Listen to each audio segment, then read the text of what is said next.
Welcome to another On the Books, coming to you semi-live from the Bowie TV studio.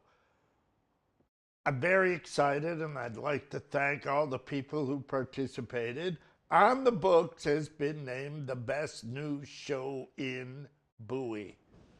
And if it's the best news show, it must have the best new host, which it also was awarded. And I thank you for that today.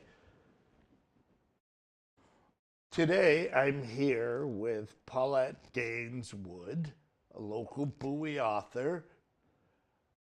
Welcome, and thank you for coming today. Well, thank you for having me, Norm. You're more than welcome. I'm excited. But before we get into the show with with Paulette today, I just would like to say Jim Brown, a local Bowie author, member of the Mitchellville Writers Group and the Money Group, has passed away. And in the future, we're going to be doing a tribute show to Jim.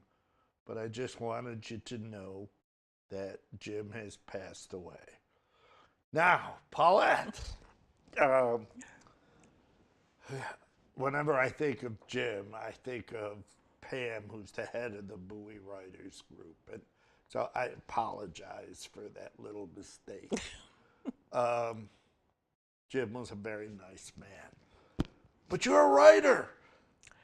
Officially now, yes. And that's because you've published. Yes.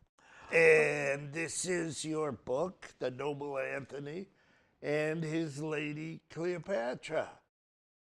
Tell us a little bit about it. Well, my two characters, Anthony and Cleopatra, they have been together since the time of the pharaohs in Egypt. And Anthony was one of the guard dogs in the Temple of Bastet, which is the Egyptian goddess that has the body of a woman and the face of a cat. And as Cleopatra would put it, this was a time when humans were wiser and worshiped cats as they should. Sounds like my wife. Right. So this is when they began their time together. They are a committed and married couple, and they made a great sacrifice in saving two human children. Mm-hmm. And to reward them for that sacrifice, the goddess Bastet gifted them with the ability to come and live with the family, help to raise the children and make them be good, help them to be good humans, as mm-hmm. all pets do. Then as the children grow up and go off into their lives in the world, they die as pets do, and they are mourned by their human family. But then they reappear at a different time and a different place with a new family. And right now, Anthony and Cleopatra have any control over where they appear? Nope.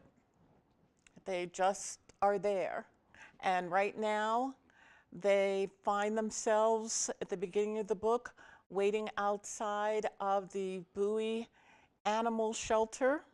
And where is the Bowie Animal Shelter? We actually don't have it just yet, but maybe the books will help that happen. Will help that to happen. So that is where they are waiting to meet their new family, the Wilkinsons, to begin their new adventure with this family in Bowie. I see. And what kinds of things do they do? Well... Or that all pets do? Yeah.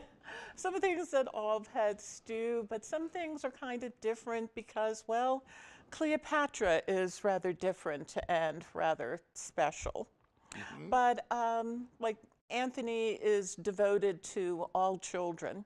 So one of their routine activities is that they collect the neighborhood children in the morning, and they escort everybody to the school bus stop. And so you have this parade of giant mastiff, cat on his head, a dozen or more kids.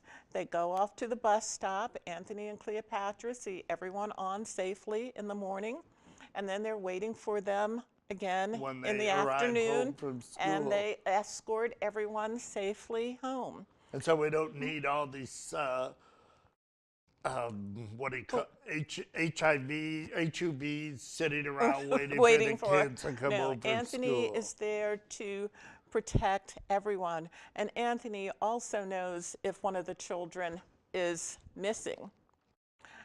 But it's all right because all the families know that if a child is sick or the family has to be away for some reason, they call the Wilkinson family to let them know so that they can tell Anthony and he knows that, this is okay. And do Anthony and Cleopatra know that they've had this progression? Yes, they do. And do they have memories of it? Yes, they have memories of every family they have ever lived with.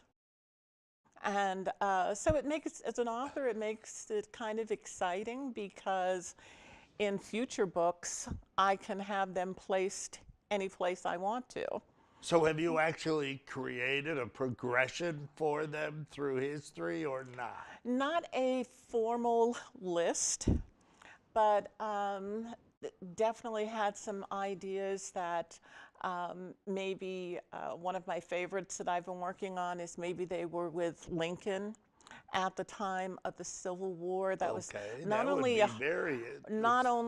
a challenging time for the nation, but for the president and his wife. They lost a child. That's correct. During that time, which had a great impact on both of them. And the possibility of maybe Anthony and Cleopatra would be able to help them through this time. Also, maybe Anthony tried to stop the president from going to the theater that night. There are wonderful possibilities there. And an opportunity to depict historical events Yes. also. That would be very exciting. That's a brilliant idea. Now, how did it come to you? Do you know, or was it just there? I think, well, I've always been one who, made up stories, and a lot of them had to do with animals. I've always had pets. I had friends who had pets, and that old saying of write about what you know. Well, right, I agree with that 100%. This was what I knew about. And this particular story was kind of slow growing of this cat who rode around on the head of a large dog, and she had wardrobe, and she had kind of sort of mystical powers. Sometimes they work, sometimes they don't. You can't really be sure. And it just grew on me and grew as a story over the time. Very nice. And this is the first Anthony and Cleopatra story. Yes, but I have a feeling that they're going to be more, because like I said, they might stay with this family and in Bowie and watch the children grow up. But then there's a possibility of them being so many other places in time that part makes it kind of fascinating too. And the story's set in Bowie. You've lived here for, as you said, 30 years. Yes. As I have, and it's a great little town. How do Anthony and Cleopatra adapt to Bowie? Well, with Cleopatra, it would be more of Bowie adapting to her. Oh, I see. Yes. Well, then she's like most cats. Right? But that was rather easy because I've always seen Bowie as being a place of a lot of very open and accepting people. So, matter of fact, that's how Antony and Cleopatra realize that when they're, two strange men in the neighborhood who point at them and laugh and, look at that, they definitely know these are not regular people of the town because everybody else sees them, and it's more like, hey, Anthony, hey, Missy, Okay, well, we don't want to give too much of the story away. We don't, but they have blended in and been very accepted by the community. They go to the farmers market in the summertime. They go to the library and have reading time, sit and have reading time with the children.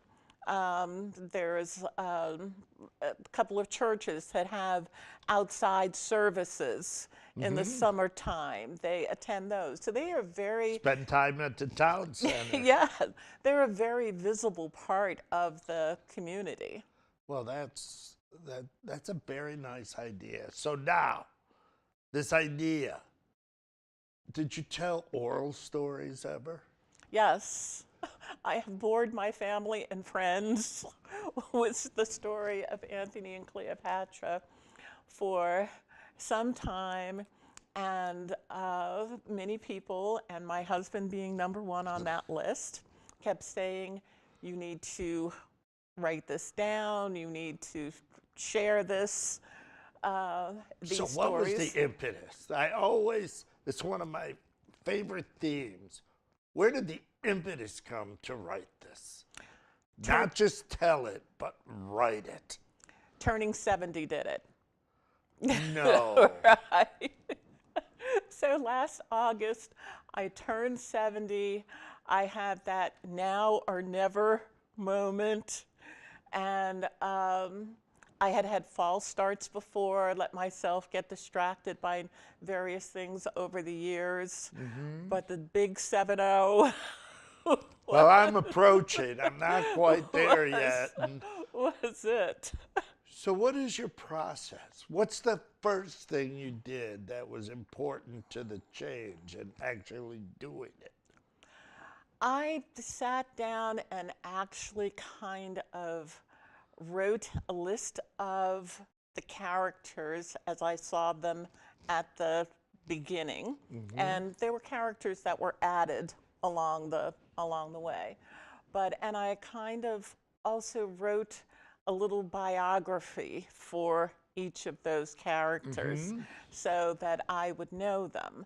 So Michael and Michelle Wilkinson, the family that they come to live with, I kind of wrote out how they met at college and got married and had their children and everything. So because I needed to know about them. So in the eternal conflict that goes on in the writing community, you're not a pantster, you're a plotter. Yeah, I guess so. Well, a pantster's just right from the seat of their pants, and an outliner, plotter, writes everything down. Yeah, I actually tried to do the outline thing, but remembering how we did it in school, and the A's and B's and numbers, and it's like, I would go crazy right here doing this. So just kind of writing more of lists. Okay, that's a legitimate way to do it. Thinking that, okay, these are probably the various chapters or sections that I want, and what in general will happen in each one of those. Did you know the end when you wrote page 1? Yes. Okay. Do you have a dedicated writing space? I'm very fortunate that I do have that. I have my own little office that I can go into, close the door. My husband knows to knock when that door is closed. And I don't have any music or the radio or anything on. I can look at this monitor and I can let, I hope this doesn't make me sound insane, but I can let the characters talk to me. Oh, it And I doesn't can- sound insane to me at all. And I can hear their voices, and I can just kind of be lost in the story, because there are certain parts that came out and certain things that developed that I didn't have at the beginning. They came to me along the way. How long did the first draft take? That's kind of hard to say, because that was probably the part I had started several times before and never, let's say, the first 2 or 3 chapters, and, never got much beyond that. So that had been practice work before. But basically, I started writing someplace the end of August, the beginning of September, and I finished 3:09 in the morning on February 9th. Now, did you edit it yourself? No, no, I'm dyslexic, and so I finally paid attention to what my husband had been telling me for years. Get the story down, and the punctuation, the spelling, the part that is just beyond me. He said that's what editors are for. And since we had already decided to self-publish, we went through Create Space. And I have to say, they have wonderful editors. And matter of fact, after I sent up the first draft, I had a very, very nice editor, and I really probably took 95% of her suggestions, and because I could really see it making a tighter and smoother story. One of the other things that fascinated me about this book is it's illustrated. How did you find an illustrator, and how did you work with her? Well, Or he? yeah, the delightful young lady, Beck Hastings, who grew up here in Bowie, went through Bowie High School. And we kind of have this collection of daughters that we're kind of surrogate parents to, and she was from this group.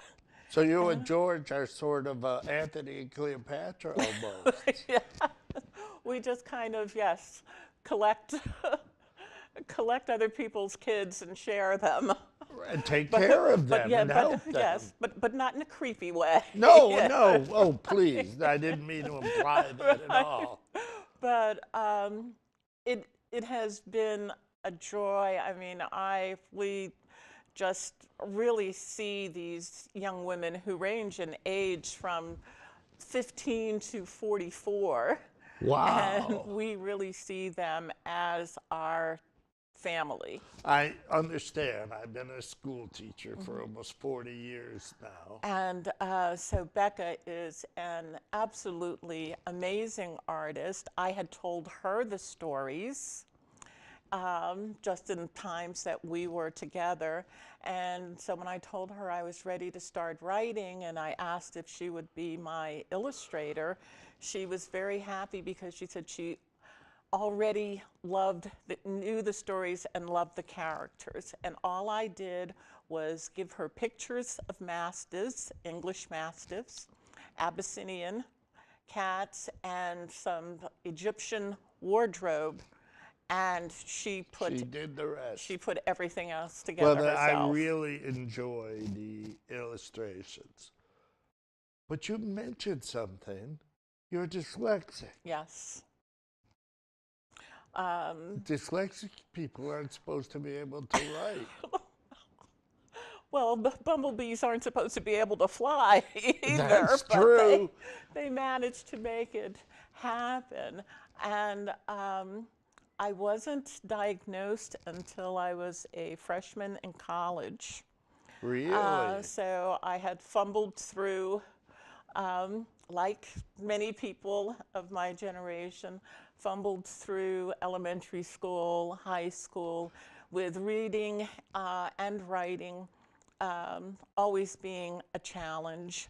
And kind of many times, unfortunately, sometimes being in environments when I was made to feel stupid, because I mean the reality is any fourth grader can outspell me. I mean that's just the truth of it. But you know, in your heart, you know, yes, you are intelligent. There are many other things that you can do and do well, but for some reason, you know, at the time that was the feeling. I just couldn't do this part. Now, you said that you feel stupid. Very often, school does make children feel that way. Um, was there anybody in school who helped you? Yes, a absolutely wonderful, wonderful woman named Marion Ross, who was my high school English teacher. I was fortunate enough to have her for 2 consecutive years, my sophomore and junior year. She had a wonderful career already in the publishing industry. And as her retirement job, she decided she wanted to teach high school English. And that's how we met. It was her first year teaching. And she made many things really come to life for all of us who got to experience her. She would read sections of Shakespeare out loud to us. Which is, in my view, the way it should be. And she pointed out things in a story or a poem that, you know, with a quick read through you might have missed. She made sure that we saw these details.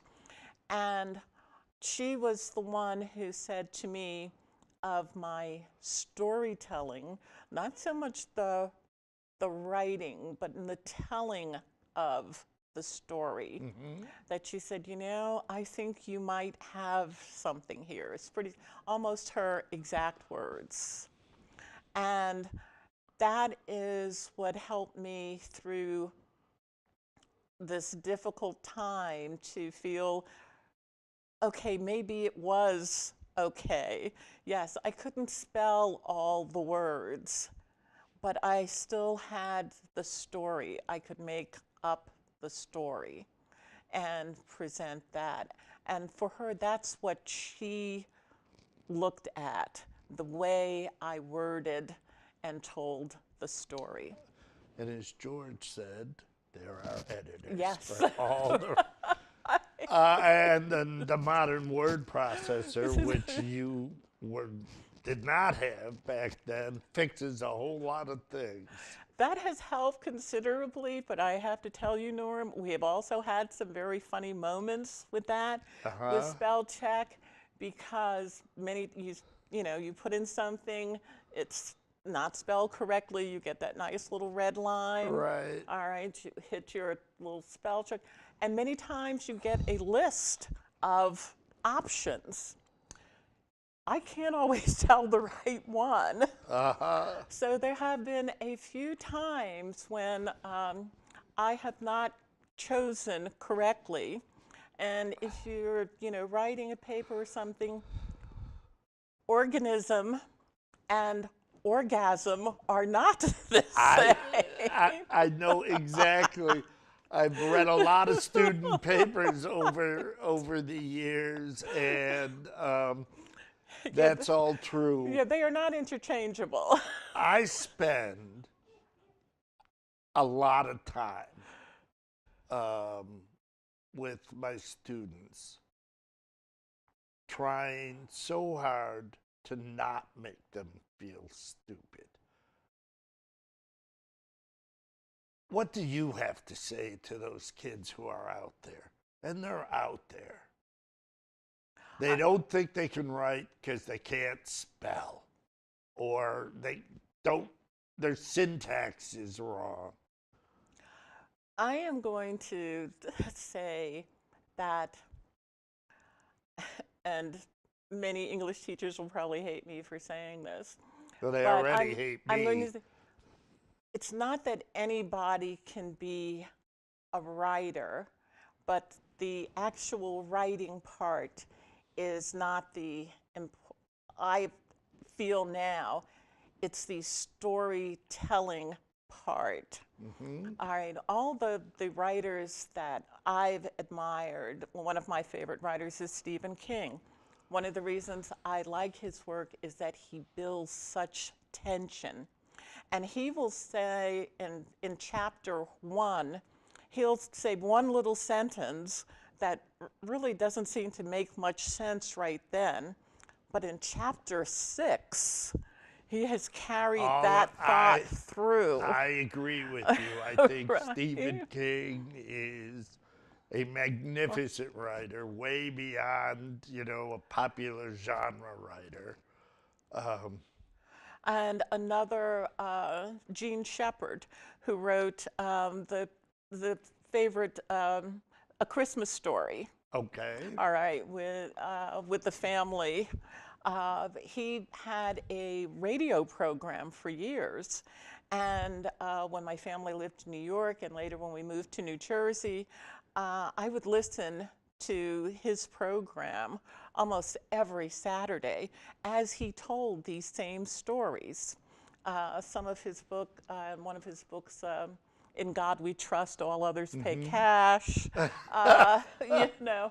and his voice and his telling of these stories, you knew these people just from his voice. Very Garrison Keillor-like also. I used to love the Prairie Home Companion. Yes.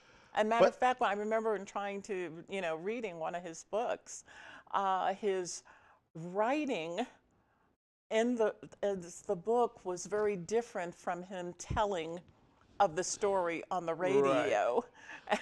Well, unfortunately, we've used up about all of our time. Anthony and Cleopatra, a wonderful read, no matter what your age. Thank you again, Paulette. We were so happy to have you here, and I'm sure as more stories develop, we'll have you back. This is Norm saying goodbye for another time, 'cause I'm a rapper, and this is a wrap.